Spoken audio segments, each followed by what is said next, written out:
السلام عليكم ورحمة الله وبركاته. الحمد لله الحمد لله نستعينه ونستغفره ونعوذ بالله من شرور أنفسنا ومن سيئات أعمالنا. من يهدي الله فلا مضل له ومن يضلله فلا هادي له. ونشهد أن لا إله إلا الله وحده لا شريك له. ونشهد أن سيدنا وسندنا وحبيبنا وطبيبنا ومحبوبنا ومولانا محمدا عبده ورسوله الذي أرسله بالحق بشيرا ونذيرا وداعيا إلى الله بإذنه وسراجا وقمرا منيرا. أما بعد فأعوذ بالله من الشيطان الرجيم. بسم الله الرحمن الرحيم. لقد جاءكم رسول من أنفسكم عزيز عليه ما عنتم حريص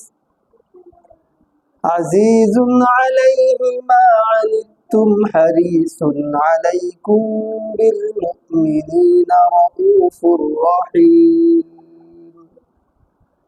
فإن تولوا فقل حسبي الله لا إله إلا هو عليه توكلت وهو رب العرش العظيم.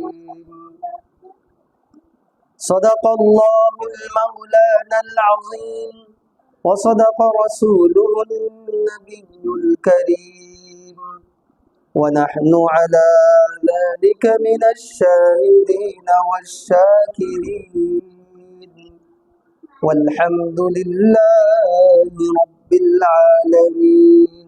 সবাই মোহাম্মতের সাথে একবার দরুদ ইব্রাহিম পাঠ করি। اللهم صل على محمد وعلى آل محمد كما صليت على إبراهيم وعلى آل إبراهيم إنك حميد مجيد. اللهم بارك على محمد وعلى آل محمد كما باركت على إبراهيم وعلى آل إبراهيم إنك حميد مجيد. بلغ العلا بكماله كشف الدجى بجماله حسنت جميع خصاله صلوا عليه وآله. यही हम सब मुसाफिर हैं वही आखिर ठिकाना. कोई आगे रवाना है कोई पीछे रवाना. बलगल उला बिकमालिही कशफत दुजा बिजमालिही हसनत जमीउ खिसालिही सल्लू अलैहि व आलिही. মুহতারাম মুআজ্জাজ হাজিরিন, সম্মানিত মুসল্লিয়ান কিরাম, মহান রব্বুল আলামিনের দরবারে লাখো কোটি শুকরিয়া জ্ঞাপন করছি। মহান রব্বুল আলামিন আমাদেরকে বিগত শুক্রবার থেকে নিয়ে এই শুক্রবার পর্যন্ত সুস্থ রেখেছেন এবং দুনিয়ার বিভিন্ন ঝামেলা থেকে মুক্ত করে মহান রব্বুল আলামিনের মহান 2 রাকাত জুমার ফরজ হুকুম আদায়ের উদ্দেশ্যে পৃথিবীর সবচেয়ে উত্তম স্থান মসজিদ আল্লাহর ঘর, এই আল্লাহর ঘরে আসার এবং বসার তৌফিক দান করেছেন। শুধু তাই নয়, জুমার নামাজ আদায়ের পূর্বে দ্বীনের কিছু কথা বলা এবং শোনার তৌফিক দান করছেন। এজন্য আমরা অন্তরের অন্তঃস্থল থেকে শুকরিয়া আদায় করে বলি আলহামদুলিল্লাহ। মুহতারাম হাজিরিন, লক্ষ্য করলে আমরা দেখতে পারি আমাদের আশেপাশের অনেক মানুষ ছিল যাদের উপরে জুমার নামাজ ফরজ তথা 5 ওয়াক্ত নামাজই ফরজ ছিল, তারপরেও তাদের ভাগ্যে এই জুমার নামাজটা পড়ার সুযোগ হচ্ছে না। এটার কারণ হচ্ছে আল্লাহ তাআলা তাদের এই জুমার নামাজ আদায় করার মতো তাদের কি করেন নাই, রহমত দান করেন নাই, তাদের ভাগ্যে লেখেন নাই। এই জন্য এই নিয়ামত আমরা পেয়েছি, নিয়ামতের শুকরিয়া আমাদেরকে অবশ্যই আদায় করতে হবে, ঠিক না ঠিক? এই জন্য সুখে দুঃখে সর্বহালতেই মহান রব্বুল আলামিনের শুকরিয়া আদায় করা। আর যদি শুকরিয়া আমরা আদায় না করি তাহলে আল্লাহ তাআলা আমাদের এই দেওয়া নিয়ামতকে আমাদের কাছে আর রাখবেন না, ছিনিয়ে নেবেন। শুধু তাই নয়, আল্লাহ তাআলা আমাদের কঠিন শাস্তির সম্মুখীন করবেন, বলেন নাউজুবিল্লাহ। যাই হোক, আমরা জানি এটা রবিউল আউয়াল মাস। গত 2 জুমা ধরে এই রবিউল আউয়াল মাস নবীজির জন্ম সংক্রান্ত, নবীজির সিরাত নিয়ে আলোচনা চলতেছিল। তো আমরা আলোচনা শুনেছিলাম গত জুমায় নবীজির দাদার পরিচয়, বংশ পরিচয়, নবীজির জন্ম কত তারিখ, এই বিষয়ে আলোচনা শুনেছিলাম। আজকে ইনশাআল্লাহ আলোচনা শুনব নবীজির দুগ্ধপান, নবীজির জন্মের পর তার শৈশব কালটা কিভাবে কেটেছে সেই বিষয়ে আল্লাহ তাআলা যদি চায় ইনশাআল্লাহ কিঞ্চিত আলোকপাত করার চেষ্টা করব। মুহতারাম হাজিরিন, নবী সাল্লাল্লাহু আলাইহি ওয়াসাল্লাম জন্মের পর আরবের নিয়ম অনুযায়ী, প্রথা অনুযায়ী তাদের ছোট ছোট বাচ্চাদেরকে তাদের পাশের গ্রামে দিয়ে দেওয়া হতো দুধ পান করার জন্য। এটা এই কারণে করা হতো যে বাচ্চারা সুস্পষ্ট শুদ্ধ আরবি ভাষা শিখতে পারবে। এই কারণেই তাদেরকে দুধ পান করানোর জন্য পার্শ্ববর্তী গ্রামে পাঠিয়ে দেওয়া হতো। সেই সুবাদেই নবীজির দুধ মাতা হালিমাতুস সাদিয়া রাদিয়াল্লাহু তাআলা আনহা, তিনি তার গোত্রের অন্য অন্য মহিলাদের সঙ্গে মক্কায় আসলেন, ছোট বাচ্চাদেরকে দুধ পান করানোর জন্য নেওয়ার জন্য আসলেন। তো এসে তারা বাচ্চা খুঁজতে লাগলেন। যখন তার এলাকা থেকে মক্কায় আসতেছিলেন, ওই সময় যে গাধাটা দিয়ে, যে গাধার উপরে সওয়ার হয়ে আসছিলেন, এটা এত জীর্ণ শীর্ণ দুর্বল ছিল যে ভালোভাবে চলতে পারতেছিল না। তার গোত্রের অন্য অন্য মহিলারা বিরক্ত বোধ করতেছিল যে, যদি দেখেন আমরা অনেক সময় একসাথে হাঁটতে থাকি, একজন যদি পিছে থাকে, তুমি তো তাড়াতাড়ি হাঁটো না, তুমি এত পিছে পড়ো কেন? ঠিক তেমনি হালিমাতুস সাদিয়া রাদিয়াল্লাহু তাআলা আনহার গাধাটা, যেটার উপরে তিনি সওয়ার ছিলেন, এত দুর্বল ছিলেন যে অন্য মহিলাদের গাধার সাথে হেঁটে পারছিলেন না। তো অনেক কষ্টে তিনি মক্কায় পৌঁছাইলেন। তো অন্যান্য মহিলারা তারা বিভিন্ন বাচ্চা নিচ্ছিল। নবী সাল্লাল্লাহু আলাইহি ওয়াসাল্লাম, আমরা গত জুমায় শুনেছিলাম, তার বাবা যখন তিনি তার মায়ের গর্ভে 6 মাস, জন্মের 6 মাস পূর্বেই নবী সাল্লাল্লাহু আলাইহি ওয়াসাল্লামের পিতা আব্দুল্লাহ ইন্তেকাল করেন। তো শিশু এতিম হওয়ায় সবাইকে বলা হলেও কিন্তু কেউ নবী মুহাম্মদ সাল্লাল্লাহু আলাইহি সাল্লামকে দুধ পান করার জন্য নিতে চাচ্ছিলেন না। কেননা সবাই তো দুধ পান করানোর যে একটু ভালো পারিশ্রমিক পাবে সেই আশায় বাচ্চা লালন পালন করে। তো সবাই অস্বীকৃতি জ্ঞাপন করলো, যেহেতু মা আমেনা তিনি ওরকম বেশি কোনো পারিশ্রম দিতে পারবেন না। এই কথা ভেবে অন্য অন্য মহিলারা নবী সাল্লাল্লাহু আলাইহি সাল্লামকে দুধ পান করার জন্য রাজি হলেন না, নিলেন না। তারা অন্য অন্য পরিবার থেকে বাচ্চা নিয়ে নিলেন।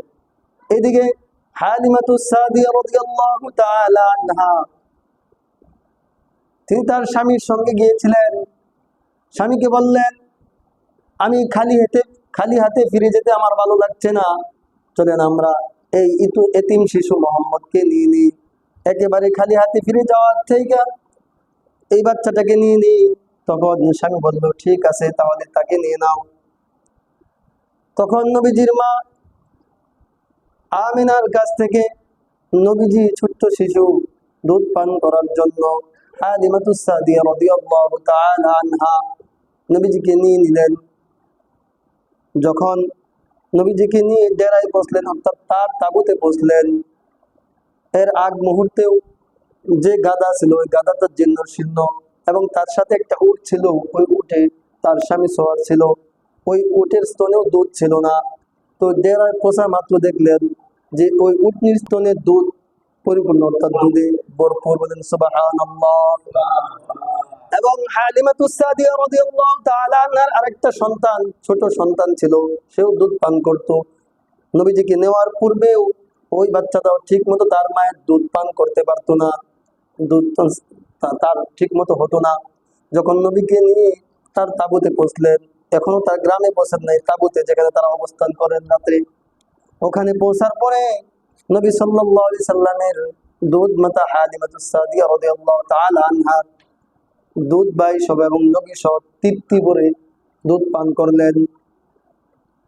তো এই অবস্থা দেখে হালিমাতুস সাদিয়া রাদিয়াল্লাহু তাআলা আনহা তার স্বামীকে বললেন, স্বামী, একটা বিষয় লক্ষ্য করছেন, এই এতিম শিশুটাকে আনার পরে আমরা তাঁবুতে ঢুকেই দেখলাম যে উঠে অনেকদিন যাবৎ দুর্ভিক্ষের কারণে ঘাস নাই, ঠিক মতো খেতে পারে না, দুধ দহন করতে পারে না। আপনি এই উটনি থেকে অনেক দুধ দহন করলেন, এবং আমার বাচ্চা, যে ছোট বাচ্চা, সেও ঠিক মতো দুধ পেত না। কিন্তু এতিম শিশু মোহাম্মদকে আনার পরে আজকে তারা পরিপূর্ণভাবে দুধ পান করতে পারলো, এবং এই উটনিটাও আমাদেরকে অনেক দুধ দিল, আমরাও দুধটা খেয়ে আমাদের পেট ভর্তি হয়ে গেল। আমরা ওই রাতে এত আরামে ঘুমাইলাম যে আমরা এর আগে আমার শিশু জন্মের পরে এত আরামে ঘুমাইতে পারি না। বলেন সুবহানাল্লাহ। তখন হালিমাতুস সাদিয়া রাদিয়াল্লাহু তাআলা আনহার স্বামী তিনি বললেন, এই শিশু কোনো অমূল্যবান শিশু না, হালিমা, তুমি একজন বরকতময় শিশু গ্রহণ করেছ। যাই হোক, তখন তাঁবু থেকে সকাল বেলায় অন্যান্য তার সাথে যারা মহিলারা ছিল, যারা বাচ্চা নেওয়ার দুধ পান করার জন্য বাচ্চা নিতে আসছিল, তাদের সাথে ওই গাধাটা দিয়ে চলতে লাগলো। নবী সাল্লাল্লাহু আলাইহি সাল্লাম হালিমাতুস সাদিয়া রাদিয়াল্লাহু তাআলা আনহার কোলে ছিলেন। এখন ঘটনা ভিন্ন, যখন অন্যান্য মহিলারা গাধার সাথে চলতেছিল, তখন হালিমাতুস সাদিয়া রাদিয়াল্লাহু তাআলা আনহার ওই গাধাটা এত দ্রুত চলতে লাগলো, তার গোত্রের অন্যান্য মহিলার গাধাগুলো পিছে পড়ে গেল। তখন অন্যান্য মহিলা ডেকে বলল, হে হালিমা, তুমি আসার সময় যে গাধাটাতে সওয়ার হয়ে আসছিলে, এটা কি সেই গাধা? তখন হালিমাতুস সাদিয়া রাদিয়াল্লাহু তাআলা আনহা বললেন, হ্যাঁ, এটা সেই গাধা। তখন বলে, অবশ্যই এর মধ্যে কোনো রহস্য রয়েছে, যে গাধাটা আসার সময় আমাদের গাধার সাথে চলে একসাথে আসতে পারতেছিল না। যাই হোক, তারা গ্রামে পৌঁছে গেল। গ্রামে পৌঁছার পরে হালিমাতুস সাদিয়া রাদিয়াল্লাহু তাআলা আনহা বাসায়, গ্রামে যে বকরিগুলো তারা লালন পালন করতো বেশ, ওই বকরিগুলো দুধ শূন্য ছিল, তাদের স্তনেও দুধ ছিল না। বাসায় পৌঁছার পরে দেখি ওই বকরিগুলা স্তনের দুধে ভরপুর। বলেন সুবহানাল্লাহ। ওখান থেকে তারা নিজেরাও দুধ পান করে দুধ বিক্রি করছে। তো হালিমাতুস সাদিয়া রাদিয়াল্লাহু তাআলা আনহা বকরির এমন অবস্থা দেখে অন্যান্য রাখালদের মালিকরা বলল, এই আহাম্মক, হালিমাতুস সাদিয়া রাদিয়াল্লাহু তাআলা আনহার যে মাঠে তার বকরিগুলা ঘাস খায়, চড়ানো হয়, তোরা ওই মাঠে নিয়ে যা, ওখানে মনে হয় ঘাস বেশি। মূলত ঘাসের কারণে তাদের স্তনে দুধ হচ্ছে না, বরং আল্লাহ পাক রব্বুল আলামিন জনাবে মুহাম্মদুর রাসূলুল্লাহ সাল্লাল্লাহু আলাইহি ওয়াসাল্লাম তার ঘরে যাওয়ার কারণে এই বরকত, এই মুজিজা, ঠিক না বেঠি? তখন তারা অন্যান্য রাখালরা হালিমাতুস সাদিয়া রাদিয়াল্লাহু তাআলা আনহা যে বকরিগুলা যেখানে যে মাঠে ঘাস খেত ওখানে পাঠিয়ে দেয়, কিন্তু তাদের বকরিগুলার স্তনে ওরকম দুধ আসে না। হালিমাতুস সাদিয়া রাদিয়াল্লাহু তাআলা আনহা আশ্চর্য হলেন যে নিশ্চয়ই এই শিশু একটি বরকতপূর্ণ শিশু হলেন। সুবহানাল্লাহ। এভাবে আস্তে আস্তে নবীজির বয়স 2 বছর হয়ে গেল। হালিমাতুস সাদিয়া যখন নবীজির বয়স 2 বছর পরিপূর্ণ হলো, তখন হালিমাতুস সাদিয়া রাদিয়াল্লাহু তাআলা আনহা নবীজিকে দুধ খাওয়ানো বন্ধ করে দিলেন। তো আরবের নিয়ম অনুযায়ী দুধ পান করানোর সময় শেষ হয়ে গেলে যার বাচ্চা তাকে ফেরত দিতে হয়। তখন মা আমিনার কাছে গেলেন, কিন্তু এই পূর্বের ঘটনাগুলি তিনি বললেন না। তিনি চাচ্ছিলেন এত বরকতপূর্ণ বাচ্চা এটা যেন আমার কাছেই থাকে। তাই তিনি যাই বললেন যে আপনার শিশু তো দুধ পান করানোর সময় শেষ হয়ে গেছে, কিন্তু আমি চাচ্ছি আর কিছুদিন আপনার বাচ্চাটা আমার কাছে থাকুক, যেহেতু এই মুহূর্তে এখানে মহামারী চলতেছে। প্রথমে মা আমিনা রাজি হন নাই, তারপর বারবার পীড়াপিড়ি করার কারণে হালিমাতুস সাদিয়া রাদিয়াল্লাহু তাআলা আনহার কথায় রাজি হলেন। তখন নবী সাল্লাল্লাহু আলাইহি সাল্লামকে আবারও হালিমাতুস সাদিয়া রাদিয়াল্লাহু তাআলা আনহার কাছে দিয়ে দিলেন নবীজির মা। তো এরপরে আসেন সিনা সাকের ঘটনা। সিনা সাক যখন নবীজির বয়স 4 বছর অথবা 5 বছর, বিভিন্ন মত রয়েছে। ইবনে ইসহাক তার কিতাবে লেখেন যে 5 বছরের সময়, আবার কেউ কেউ বর্ণনা করেন 3 বছর থেকে 3.5 বছরের সময় সিনা সাকের ঘটনা হয়। নবী সাল্লাল্লাহু আলাইহি সাল্লাম ছোট থেকেই কি ছিলেন? ইনসাফকারী ছিলেন। তিনি তার কুরাইশি তার দুধ ভাই অর্থাৎ হালিমাতুস সাদিয়া রাদিয়াল্লাহু তাআলা আনহার যে একটি ছোট বাচ্চা ছিল, দুজনে মিলেই তো তার দুধ পান করতেন, হালিমার দুধ। তো তিনি মাঠে বকরি চড়ানোর জন্য যেতেন। তখন নবী সাল্লাল্লাহু আলাইহি ওয়াসাল্লাম তার ভাইয়ের সাথে মাঠে বকরি চড়ানোর জন্য যেতেন। তো ঘটনাক্রমে একদিন নবী সাল্লাল্লাহু আলাইহি সাল্লাম মাঠে বসা, ওই সময় দুইজন সাদা পোশাকধারী লোক এসে, অর্থাৎ ফেরেশতা, তারা মানুষের ভেষ ধরে এসে নবী সাল্লাল্লাহু আলাইহি সাল্লামকে জমিনে শোয়ায় দেয়। নবী শোয়ায় দেওয়ার পরে ওনার সিনা মুবারক ফেরে ওখান থেকে কিছু একটা বের করে, এই ঘটনা দেখে তার দুধ ভাই অর্থাৎ হালিমাতুস সাদিয়া রাদিয়াল্লাহু তাআলা আনহার সন্তান, তিনি দৌড়ে যায় বলে, মা মা, আমার কুরাইশি ভাইকে দুইজন সাদা পোশাকধারী লোক এসে জমিনে শোয়ায় দেয় এবং তার বুক ফেরে ফেলছে। এই ঘটনা বলার পরে হালিমাতুস সাদিয়া রাদিয়াল্লাহু তাআলা আনহা ঘাবড়ে যান, দৌড়ে মাঠে আসেন। এটা তো স্বাভাবিক বিষয়, আমার বাচ্চাটাকে যদি আপনার কাছে থাকে আর যদি আমার বাচ্চার কোনো ক্ষতি হয়, তাহলে এর জন্য তো আমি আপনার কাছে জবাব চাবো। তিনি ভয় পান, দৌড়ায় মাঠে এসে দেখেন আল্লাহর রাসূল সাল্লাল্লাহু আলাইহি ওয়াসাল্লাম মাঠের এক কোণে বসে আছে, চেহারার ভিতরে ভয়ের ছাপ, ভীত সন্ত্রস্ত। আয়েশা বললেন, বাবা তোমার কি হয়েছে? তো পরিপূর্ণ ঘটনা তিনি বললেন যে আমাকে দুইজন লোক এসে শোয়ায় দেয় এবং আমার এখান থেকে কি যেন বের করে আবার তারা আমাকে ঠিক করে এখানে রেখে চলে যায়। লম্বা ঘটনা সংক্ষেপে বলছি। হালিমাতুস সাদিয়া রাদিয়াল্লাহু তাআলা আনহা শিশু মুহাম্মদ সাল্লাল্লাহু আলাইহি সাল্লাম তখন 3.5 বছর অথবা 4 থেকে 5 বছর। তিনাকে নিয়ে এক ইহুদি আলেম পণ্ডিত এই পাদ্রীর কাছে যান। যাওয়ার পরে ওই পাদ্রী এই ঘটনা শোনার পরে বলে, কে কোথায় আসো? প্রথমে আমাকে হত্যা করো, তারপরে এই বাচ্চাকে হত্যা করো। এই বাচ্চা ওই হবে শেষ নবী, আখিরুন নবী, যারা তোমাদের ধর্মকে ধ্বংস করে দিবে। বলেন সুবহানাল্লাহ। এই কথা শুনে মা হালিমাতুস সাদিয়া রাদিয়াল্লাহু তাআলা আনহা ওই পাদ্রীর কাছ থেকে নবী সাল্লাল্লাহু আলাইহি সাল্লামকে নিয়ে আসলেন। তিনি রাগান্বিত হয়ে গেলেন যে আপনি এগুলা কি বলেন? না, আমি সঠিক বলেছি। আমি ইহুদির কিতাব অর্থাৎ আগের যে পূর্বকার কিতাবে আমি তার এই যে এই ঘটনা আমি এগুলো পেয়েছি। মুহতারাম হাজিরিন, এই বরকতময় শিশু অথচ কেউ নিতে চাইলো না। কেউ নিতে চাইলো না? এতিম, যে তাকে লালন, তাকে যদি আমি দুধ পান করাই তা আমি বেশি পারিশ্রমিক পাবো না, তাকে নিয়ে তো আমার কোনো ফায়দা নাই, লাভ নাই।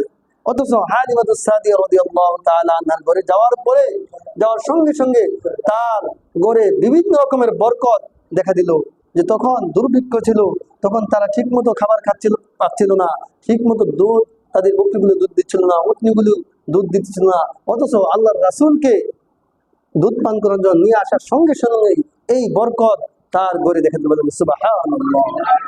মুহতারাম হাজিরিন, আজকে আমরা সেই বরকতপূর্ণ নবীর শ্রেষ্ঠ উম্মত হয়েছি, কিন্তু শ্রেষ্ঠ উম্মত হওয়ার পরেও নবীজির মহাব্বত, নবীজির সুন্নত আমাদের ভিতরে কতটুকু রয়েছে, এটা হচ্ছে আমাদের ভাবার বিষয়। আমরা তো সবাই নবীজির শাফাত চাই, চাই না? আমরা কোন মুসলমান কাউকে যে জীবনে নামাজ একক তো পড়ে না, জানাজাও পড়ে না, ঈদের নামাজ গুলোও পড়ে না, তাকেও যদি জিজ্ঞাসা করা হয়, ভাই আপনি কি নবীজির শাফাত চান, অবশ্যই আপনি কি মনে করেন? অবশ্যই চাই। মুহতারাম হাজিরিন, আল্লাহ রাসূল সাল্লাল্লাহু আলাইহি সাল্লাম হাদিসের মধ্যে বলেন যে, মুসলিম শরীফের হাদিস, যে প্রত্যেক নবীরকে আল্লাহ তাআলা স্পেশাল একটা দোয়া করার সুযোগ দিয়েছেন। সবাই দোয়া করেছেন, কিন্তু আমি আমার দোয়াটা আমার উম্মতের জন্য রেখে দিয়েছি, বলেন সুবহানাল্লাহ। এটা আমি আমার উম্মতের শাফায়াতের জন্য কিয়ামতের দিন ওই দোয়াটাকে, বলেন সুবহানাল্লাহ। তো যে নবী আমাদের জন্য এত চিন্তা করলেন, এখনো তিনি, হ্যাঁ, সোনার মদিনা শুয়ে উম্মতের জন্য পাগল পারা, আজকে কিয়ামতের ময়দানে বিচারের কাঠগড়ায় বিচারের সময় নবী সাল্লাল্লাহু আলাইহি সাল্লাম জমিনে সিজদায় পড়ে থাকবেন শুধু উম্মতের জন্য। কিন্তু আজকে আমরা তার আদরের উম্মত হয়ে নবীর জন্য আমরা কি করছি, কতটুকু ইশক আর মহব্বত আমাদের অন্তরে রয়েছে, এটাই হচ্ছে আমাদের ভাবার বিষয়। আমরা কেমন মুসলমান। মুহতারাম হাজিরিন, অথচ আমরা নবীর প্রেমিকের আশিকের দাবিদার। নামে দাবিদার হলে হবে না, কামে দাবিদার হতে হবে। আপনি নামে যতই দাবিদার হন, এই নামে দাবিদারের কারণে আপনি কখনোই নবীজির শাফায়াত পাবেন না। নবীজির শাফায়াত পেতে হলে তার সুরত কেউ ধরতে হবে, তার সিরত, তার চলাফেরা, আদব, আখলাক, এই সমস্ত কিছু আমাদের আমাদের পুরা বডিতে, আমাদের সমাজে, আমাদের রাষ্ট্রে, আমাদের যেখানে আমি বসবাস করি, সম্পূর্ণ জায়গায় এটা কি করতে হবে, বিদ্যমান করার চেষ্টা করতে হবে, ঠিক না বেঠিক? কিন্তু আমার পরিবার নামাজ পড়ে না, আমি বলি না। আমার সন্তান নামাজ পড়ে না, আমি বলি না। আমি নিজে হজ করছি, আমি হাজী সাহেব, কিন্তু আমার সন্তান সুদী কারবারে জড়িত, আমি নিষেধ করি না। আমি নিজে হাজী সাহেব, আমার স্ত্রী বেপরদায় চলছে, আমি তাকে বলি না। অথচ আমি তো আমার স্ত্রী ভরণ পোষণ দিচ্ছি, আমি তো আমার সন্তানের লেখাপড়া, আমার সন্তানের দায়িত্ব, সমস্ত কিছু আমি কত কষ্ট করে দিচ্ছি, কিন্তু কিন্তু শান্তি সেটা আমি দিচ্ছি না। তাহলে কি আল্লাহ তাআলা আমাকে এমনি এমনি ছেড়ে দিবে? অথচ হাদিসের মধ্যে আসছে, কুল্লুকুম রাঈন ওয়া কুল্লুকুম মাসউলুন আন রাইয়াতিহি। প্রত্যেক দায়িত্বশীলকে তার দায়িত্ব সম্পর্কে জিজ্ঞাসা করা হবে। আপনার স্বামী, আপনার স্ত্রী সম্পর্কে আপনাকে জিজ্ঞাসা করা হবে।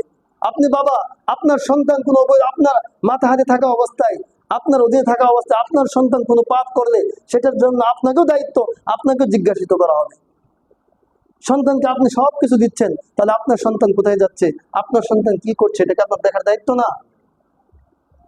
মুহতারাম হাজিরিন, এই যে ঘটনা আমরা শুনলাম, নবী সাল্লাল্লাহু আলাইহি সাল্লাম এত কষ্ট করে লালন পালন, এত কিছু, জন্মের 6 মাস, বাবা নবী সাল্লাল্লাহু আলাইহি সাল্লাম জন্মের 6 মাস পূর্বে তার বাবা ইন্তেকাল করেন। যখন বয়স 6 বছর হলো, তখন তার মা ইন্তেকাল করেন। তার মা ইন্তেকাল করার পরে তার লালন পালনের দায়িত্ব ভার নেয় তার দাদা আব্দুল মুত্তালিব। 6 বছর থেকে নিয়ে 8 বছর পর্যন্ত তার দাদা আব্দুল মুত্তালিব নবী সাল্লাল্লাহু আলাইহি সাল্লামের লালন পালনের দায়িত্ব নেন। তারপর যখন নবীজির বয়স 8 বছর হয়ে গেল, তখন তার দাদা আব্দুল মুত্তালিব ইন্তেকাল করেন। তারপরে উনার দায়িত্ব, নবী সাল্লাল্লাহু আলাইহি সাল্লামের দায়িত্ব, লালন পালনের দায়িত্ব নেন হচ্ছে চাচা আবু তালেব। চাচা আবু তালেব। মুহতারাম হাজিরিন, যে শিশুটা এইভাবে একের পর এক ছোটবেলায় তার গার্জিয়ান হারাচ্ছে, পৃথিবীর ইতিহাসে এমন এতিম শিশু বিরল, ঠিক না বেঠিক? মুহতারাম হাজিরিন, তারপরেও আল্লাহর রাসূল সাল্লাল্লাহু আলাইহি সাল্লাম কোনো অন্যায় অশ্লীল কাজ, তিনি মাসুম, নিষ্পাপ, আগে পরে কোনো গুনাহ নাই। অথচ কিছু কিছু মানুষ নবীরা মাসুম না এরকম বলে ফেলে, নাউযুবিল্লাহ, বলে কিনা? অথচ সমস্ত নবীরাই কি মাসুম, নিষ্পাপ। মুহতারাম হাজিরিন, এই জন্যই তো আল্লাহ রাসূল বলছে, তোমরা কখনোই ধর্ম নিয়ে বাড়াবাড়ি করো না। ধর্ম নিয়ে বাড়াবাড়ি করার কারণে বহু জাতি ধ্বংস হয়ে গেছে। আমি একটা বিষয় জানি না, না জানলে জানার চেষ্টা করব, কিন্তু এটা নিয়ে কখনো গ্রহণ করবো না যে না এটাই, এটা না এটা।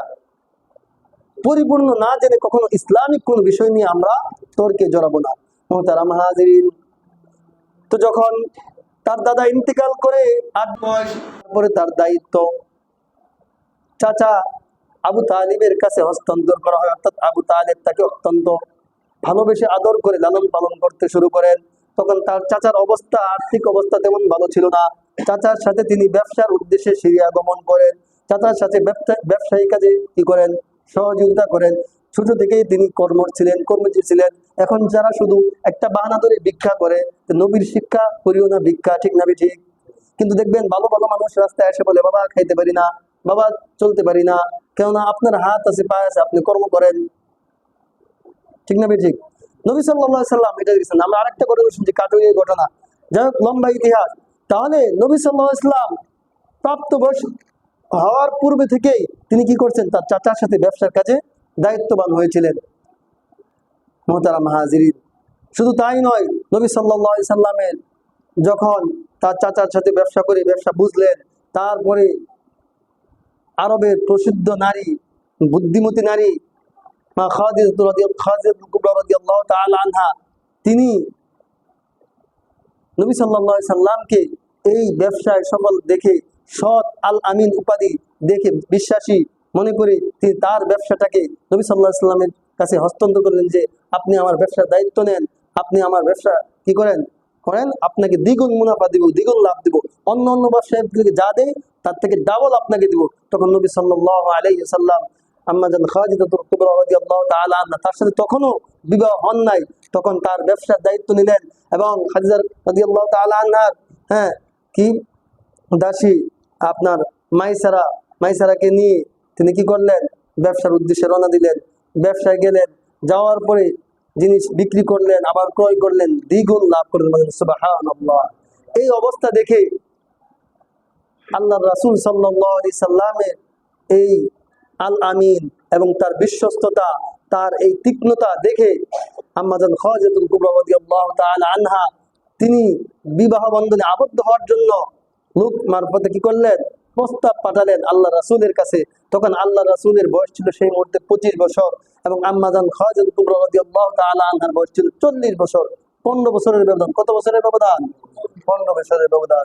মুহতারাম হাজির, তারপরে লম্বা ইতিহাস, তারপরে চাচা আবু তালিবের মাধ্যমে তিনি বিবাহের খুতবা দিলেন, বিবাহ সম্পন্ন হলো। তারপরেও এত বয়সের ডিফারেন্স থাকা সত্ত্বেও তাদের ভালোবাসা, সাংসারিক দাম্পত্য জীবনে কোনো কমতি ছিল না। এবং ইতিহাস ঘাটলে জানা যায় যে আম্মা জান খাদিজাতুল কুবরা রাদিয়াল্লাহু তাআলা আনহার গর্ভ থেকে 6টি সন্তান জন্মগ্রহণ করেন, 2টি ছেলে সন্তান আর 4টি কন্যা সন্তান। আরেকটি ছেলে সন্তান, নবীজির 3টি ছেলে সন্তান, আরেকটি হলো মারিয়া কিপ্তির ঘর থেকে ইব্রাহিম, যার নাম ছিল। আর আম্মা জান খাদিজাতুল কুবরা রাদিয়াল্লাহু তাআলা আনহার গর্ভে 4টি মেয়ে সন্তান, রুকাইয়া, জয়নাব, উম্মে কুলসুম, তারপরে ফাতেমা। এই 4 জন হলো নবীজির কি কন্যা, এই 4 জন। আর এরা সকলেই আম্মা জান খাদিজাতুল কুবরা রাদিয়াল্লাহু তাআলা আনহার গর্ভ থেকে জন্ম নেওয়া। মুহতারাম হাজিরিন, আজকে আমরা অনেক সময় আমাদের স্ত্রীদের যে খারাপ আচরণ করি, নিজের স্ত্রীর প্রতি কি লাগে না, ভালো লাগে না, অথচ দেখেন এগুলা হচ্ছে আমাদের হতভাগা কপাল থাকার কারণে।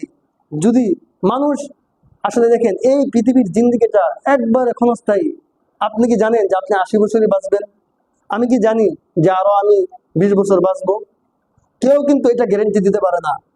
আসার সিরিয়াল আছে, যাবার কোনো সিরিয়াল নাই। মুহতারাম হাজিরিন, আমি যে কথাটা বোঝাইতে চাচ্ছি সেটা হচ্ছে যে তিনাদের বয়স এত ডিফারেন্স হওয়া সত্ত্বেও আম্মা জান খাদিজাতুল কুবরা রাদিয়াল্লাহু তাআলা আনহা জীবিত থাকা অবস্থায় নবী সাল্লাল্লাহু আলাইহি সাল্লাম আর কোন স্ত্রী গ্রহণ করেন না। বলেন সুবহানাল্লাহ। কোন বিবাহ করেন নাই।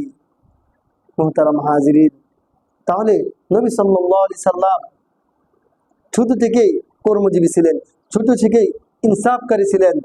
কিভাবে ইনসাফকারী ছিলেন? ছোট্ট একটা ঘটনা বলে আমি শেষ করতে চাই।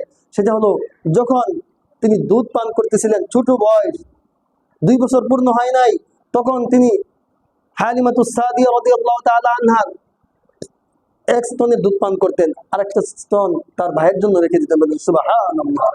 আর আজকে আমরা বুঝমান হয়ে বিচার গাছার সব কিছু করি, কিন্তু ওই যে বলে বিচার সপ্তাহে মালিক তো তাল গাছ আমার, এই হিসাবটা আমরা করি বর্তমানে। আর তিনি ছোট, মাসুম, নিষ্পাপ, বড় ছিলেন মাসুম, কিন্তু ছোটবেলা তো একবার কোনো কিছু দুনিয়ার তার কোনো নাই যে কোনটা ভালো কোনটা মন্দ। তারপরেও তিনি চিন্তা করতেন, আমার ভাই, দুধ ভাই তার জন্য কষ্ট না হয় তিনি কি করতেন? তার জন্য একটা জায়গা রেখে দিতেন। সুবহানাল্লাহ। মুহতারাম হাজিরিন, এখান থেকে আমাদের শিক্ষা নেওয়া উচিত। শুধু আমরা নবীর আশেকের প্রেমিক শুধু একদিনই হবে না, শুধু 12 রবিউল আউয়াল, 8 রবিউল আউয়াল, 3 রবিউল আউয়াল আসলে কি একদিনই আশেকার প্রেমিক না, সারা জীবন, গত জমা বলছিলাম যে সারা জীবন যতদিন এই পৃথিবীতে বেঁচে থাকবো নবীজির ইশক আর মহব্বত আমার অন্তরে থাকতে হবে। নবীজির সিরাত, নবীজির চলাফেরা, আদব আখলাক সমস্ত কিছু আমার ভিতরে ফিট করেই চলতে হবে। এটার নাম হচ্ছে নবীর খাঁটি প্রেমিকার আশিক, ঠিক না বেঠিক?